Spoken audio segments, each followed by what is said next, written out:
തൊഴിൽ നിഷേധിക്കപ്പെടുന്ന യുവജനങ്ങളൊക്കെ തന്നെ നാടുവിടുന്ന ഒരു അവസ്ഥയിലേക്ക് എത്തിയിട്ടുണ്ട്. അത് പിണറായി വിജയനൊന്നുമല്ല, ആ അനുകമ്പയുടെ പ്രവർത്തിച്ച മുഖ്യമന്ത്രി ആര് എന്ന് ചോദിച്ചാൽ ഉമ്മൻചാണ്ടി എന്നുള്ള ഉത്തരത്തിലേക്ക് എത്തും. ഒരു തർക്കവുമില്ല. ആ പെറ്റതല്ല വിദേശത്തുനിന്ന് എത്തിയില്ല. അതിനു മുമ്പ് കോവൂർ കുഞ്ഞുമോൻ എന്ന് പറഞ്ഞ MLA ഇലക്ട്രിസിറ്റി ഉദ്യോഗസ്ഥരുമായി പോയി ഏറ്റവും വൃത്തികെട്ട നാടകം. കൊല്ലത്തിന്റെ ചുമതലയുള്ള ഒരു മന്ത്രിയുണ്ട്, ചിഞ്ചു റാണി എന്ന് പറഞ്ഞുകൊണ്ട്. അവരെ സംബന്ധിച്ചിടത്തോളം അവരൊന്നും സ്ഥലത്തില്ലായിരുന്നു. പക്ഷേ നമ്മളൊക്കെ മനസാക്ഷിയെ ഞെട്ടിക്കുന്ന നിലയിലേക്ക് അവർ ആദ്യം പ്രതികരിച്ചത് ആ കുഞ്ഞ് വലിഞ്ഞു കയറിയത് കൊണ്ടല്ലേ ഈ മരണം സംഭവിച്ചത്. എന്തുകൊണ്ട് മനഃപൂർവ്വമല്ലാത്ത നരഹത്യക്ക് നിങ്ങൾ കേസെടുത്തെങ്കിൽ ആ സ്കൂൾ മാനേജറും ആ ആശുപത്രിയുടെ സൂപ്രണ്ടും എന്തുകൊണ്ട് ഇറങ്ങി നടക്കുന്നു? പിൻവാതിൽ വഴി നിയമനം നടത്തുകയാണ് പിണറായി സർക്കാർ എന്നാണ് RYFന്റെ പ്രവർത്തകരൊക്കെ തന്നെ പറയുന്നത്. പിൻവാതിൽ വഴി നിയമനം നടത്തുകയാണ് പിണറായി സർക്കാർ എന്നാണ് RYFന്റെ പ്രവർത്തകരൊക്കെ തന്നെ പറയുന്നത്. അതിനോടനുബന്ധിച്ച് RYF പ്രവർത്തകർ ഈ സെക്രട്ടേറിയറ്റ് വളപ്പിന് മുന്നിൽ പ്രതിഷേധിക്കുന്ന രംഗങ്ങളാണ് ദൃശ്യങ്ങളിൽ കാണുന്നത്. ഇപ്പോൾ കേസെടുത്തു എന്ന് പറയുമ്പോഴും എന്തുകൊണ്ട് മനഃപൂർവ്വമല്ലാത്ത നരഹത്യക്ക് നിങ്ങൾ കേസെടുത്തെങ്കിൽ ആ സ്കൂൾ മാനേജറും ആ ആശുപത്രിയുടെ സൂപ്രണ്ടും എന്തുകൊണ്ട് ഇറങ്ങി നടക്കുന്നു? അന്നേരം ഇതെല്ലാം കണ്ണിൽ പൊടിയിടാനുള്ള നിലപാടുകൾ മാത്രമാണ്. ഇവിടെ ഞാൻ അത്ഭുതത്തോടു കൂടി കണ്ടത് എത്ര നിസ്സംഗതയോടുകൂടിയാണ് ഭരണ സംവിധാനം ഇതിനെയൊക്കെ സമീപിക്കുന്നത്. നമുക്കറിയാം, കുറെ കാലമായി മാൻ ആനിമൽ കോൺഫ്ലിക്റ്റ്.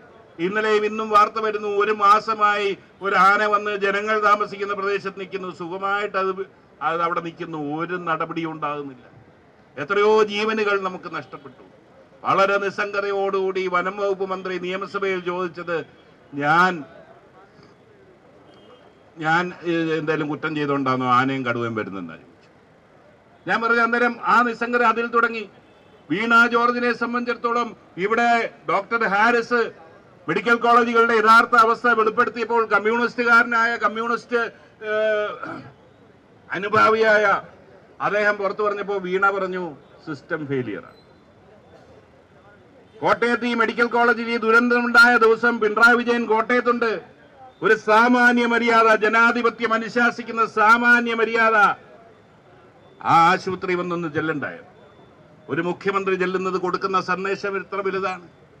കൊല്ലത്ത് ഈ അപകടമുണ്ടായ ദിവസം അന്ന് റിയാസ് കൊല്ലത്തുണ്ട്, ബാലഗോപാൽ കൊല്ലത്തുണ്ട്. അവരാരും അങ്ങോട്ടൊന്നും പോയില്ല എന്ന് പറയുമ്പോൾ മനുഷ്യത്വം നഷ്ടപ്പെട്ട പിണറായി വിജയന്റെ മാതൃക തന്നെ ബാക്കി മന്ത്രിമാരും പിന്തുടരുന്നു എന്നുള്ളതിന്റെ തെളിവല്ലേ ആ മാനുഷിക മുഖം നഷ്ടപ്പെട്ടത്? കൊല്ലത്തിന്റെ ചുമതലയുള്ള ഒരു മന്ത്രിയുണ്ട്, ചിഞ്ചു റാണി എന്ന് പറഞ്ഞുകൊണ്ട്. അവരെ സംബന്ധിച്ചിടത്തോളം അവരൊന്നും സ്ഥലത്തില്ലായിരുന്നു. പക്ഷേ നമ്മളൊക്കെ മനസാക്ഷിയെ ഞെട്ടിക്കുന്ന നിലയിലേക്ക് അവർ ആദ്യം പ്രതികരിച്ചത് ആ കുഞ്ഞ് വലിഞ്ഞു കയറിയത് കൊണ്ടല്ലേ ഈ മരണം സംഭവിച്ചത്. രണ്ടാമത് നമ്മൾ കാണുന്നത് അവര് നൃത്തം ചെയ്യുന്നു, സുംബ ഡാൻസ് എന്ന് പറഞ്ഞ്. എന്ത് സുംബ? കുറെ അമ്മായിമാര് കിടന്ന് തുള്ളുന്നതാണോ സുംബ എന്ന് പറയുന്നത്? അത് മാത്രമല്ല, ഒരു വിചിത്രമായ ഒരു കാഴ്ചപ്പാട്. മയക്കുമരുന്നിനെതിരെയുള്ള വിഷയമായതുകൊണ്ടാണ് ഞങ്ങൾ തുള്ളിയത്, ഞങ്ങൾ ഡാൻസ് ചെയ്തത്. എനിക്ക് തോന്നിയത് പണ്ട് പേട്ട തുള്ളൽ എന്ന് പറഞ്ഞ പോലെ ഒരു സംഭവം ഉണ്ടായിരുന്നല്ലോ, ഈ വെളിച്ചപ്പാട് തുള്ളുന്ന പോലെയുള്ള തുള്ളലാ കണ്ട. അങ്ങനെ തുള്ളിക്കഴിഞ്ഞാൽ കേരളത്തിലെ മയക്കുമരുന്നിന്റെ ഉപയോഗം കുറയുമെന്നാണ് അവർ ധരിച്ചിരിക്കുന്നത്. എന്താണെന്ന് എനിക്ക് മനസ്സിലാകുന്നില്ല ആ കാഴ്ചപ്പാട്. പക്ഷേ എത്രത്തോളം നിസ്സംഗതയോടുകൂടി ഈ വിഷയങ്ങളെ സമീപിച്ചു എന്നുള്ളതിന്റെ തെളിവാണ്. അതായത് ഈ ഗവൺമെന്റിനെ സംബന്ധിച്ചിടത്തോളം കിരാതവാഴ്ചയുമായി മുന്നോട്ട് പോകുന്നു എന്ന് മാത്രമല്ല, ഞങ്ങൾക്ക് എന്തുമാകാം എന്നുള്ള ഒരു ധിക്കാര മനോഭാവമാണ്. അതുകൊണ്ട് സാധാരണക്കാരൻ മരിച്ചാൽ അവന് പോയി. പിന്നെ ഏറ്റവും അപകടകരമായ ഒരു സംഗതിയുടെ ചൂണ്ടിക്കാണിച്ചുകൊണ്ട് ഞാൻ അവസാനിപ്പിക്കും. ദുരന്തങ്ങൾ ഉണ്ടാകുന്നു, അവിടെ മാനുഷിക മുഖം എന്നുള്ള നിലയിൽ ദുരന്തങ്ങൾ ഉണ്ടാകുന്ന ആ പ്രദേശത്ത് അല്ലെങ്കിൽ ആ കുടുംബത്തിന് സഹായം എത്തിക്കുക. അത് പിണറായി വിജയനൊന്നുമല്ല, ആ അനുകമ്പയുടെ പ്രവർത്തിച്ച മുഖ്യമന്ത്രി ആര് എന്ന് ചോദിച്ചാൽ ഉമ്മൻചാണ്ടി എന്നുള്ള ഉത്തരത്തിലേക്ക് എത്തും. ഒരു തർക്കവുമില്ല. പക്ഷെ ഇന്നിപ്പോൾ ദുരന്തങ്ങൾ ഉണ്ടാകുമ്പോൾ അവിടെ കൈക്കൂലി കൊടുക്കുന്നതിന് സമാനമായ നിലയിലേക്ക് അവർക്ക് കൊടുക്കുന്ന ആനുകൂല്യങ്ങൾ മുതലാക്കാനുള്ള ശ്രമമുണ്ടല്ലോ ഇടതുപക്ഷ ജനാധിപത്യ മുന്നണിയുടെ കമ്മ്യൂണിസ്റ്റ് ഭരണകൂടത്തിന്റെ ഭാഗത്തു നിന്നുള്ളത്. അത് ബിന്ദുവിന്റെ വീട് ചെന്നപ്പോൾ അതിന്റെ അതിദയനീയ സ്ഥിതി നമ്മൾ കണ്ടതാണ്.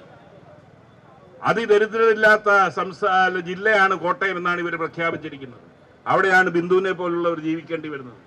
അവിടെ കൊടുത്തു കഴിഞ്ഞ് അടുത്തത് പറയുന്ന സജി ചെറിയാൻ എന്ന മന്ത്രി പറയുന്നു കുടുംബത്തിന് പരാതിയൊന്നുമില്ല. ഈ സംവിധാനം തകർത്തതിന് ആരെങ്കിലും കുടുംബത്തിന്റെ പരാതി വെച്ചാണോ വേണ്ടത്?